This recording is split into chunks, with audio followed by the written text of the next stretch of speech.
කපටි කොකා සහ කකුලුවා බකජාතක කතාවස්තුව. අතීතයේ බෝධිසත්වයන්න් වහන්සේ නෙළුම් පොකුණක් අසල ජීවත් වූ රුක් දෙවියෙක් විය. වෙනත් වනපෙතක කුඩා පොකුණක් මාළුන්ගෙන් පිරී තිබුණි. එහෙත් එය වියලි කාලය වූ අතර ජලය ඉතා අඩු වී තිබිණි. ආහාර හිඟ වූ අතර ජලය උණුසුම් විය.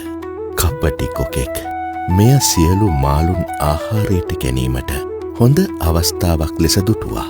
ඔහු මාළුන්ට කිව්වා මේ සිඳී යන පොකුණෙන් හොඳ නෙළුම් පොකුණකට එකින් එකා බැගින් මාළුන්ව ගෙනහින් දාන්න පුළුවන් කියලා. කොකා මාළුන්ගේ සතුරෙකු බව දන්නා මාළුන් මේ ගැන සැක කළා.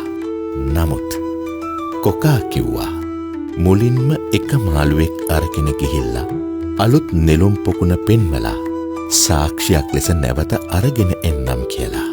ඉතින් අලුත් පොකුණ දැක බලාගෙන පැමිණි මාළුවා කියපු විස්තරෙන් සතුටු වුණ අනික් මාළුන් ඔක්කොම එයාලව එකින් එකා බැගින් කොකාට කියලා අලුත් පොකුණට ඇරලව ගන්න උඩ පැනලා ඉදිරිපත් වුණා. කපටි කොකා මාළුන් ඔක්කොම සැරින් සැරේ අලුත් පොකුණට ගෙනියන මුවාවෙන් ඒ අසල තිබුණු විශාල ගහක අත්තක් උඩට ගෙනහිල්ලා කාලා දැම්මා. මාළුන්ගේ කටු පමණක් ගස මුල හැම තැනම විසිරුණා.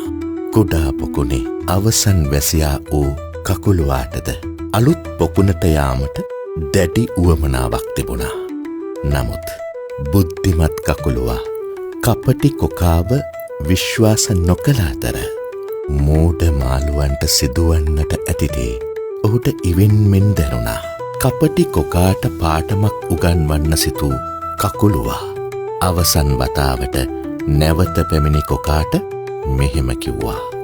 අලුත් පොකුණට යාමට මමත් එන්නම්. හැබැයි මට ඔබේ හොටේ රැඳී යාමට නම් බයයි. මම ඔබේ පිටමත නැගලා එන්නම්. කෑදරකමින් අන්ධ වී සිටි කොකා වැටිතුර නොසිතා මෙම යෝජනාවට එකඟ වුණා.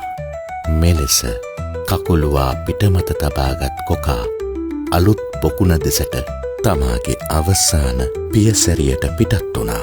අලුත් පොකුණ පෙනෙන මානයේ තිබෙන නමුත් එදෙසට නොයා ගස දෙසට යන කොකාදුටු කකුලුවා ඔහුගෙන් ඒ පිළිබඳව විමසුවා. හයියෙන් සිනාසුණු කොකා කිසිම මාළුවෙකු පොකුණට ගියේ නැති බවත් ඔහුන් මරාකෑ විලසින්ම කකුලුවාද ගිලදමන බවත් පැවසුවා. මෙවිට මේ මොහොත උදාවනතුරු සූදානම්ව බලා සිටි කකුලුවා තම ඉදිරිපස අඬු දෙකෙන් කොකාගේ බෙල්ල තදින් අල්ලගත්තා. බියෙන් කෑගසමින් වෙවුලන්නට වූ කොකා කකුලුවාව නෙළුම් පොකුණට දැමීමට එකඟ වුණා. වංචනිකයන්ට හසු නොවන්න, දැනුවත් වන්න, බුද්ධිමත්ව හිතන්න.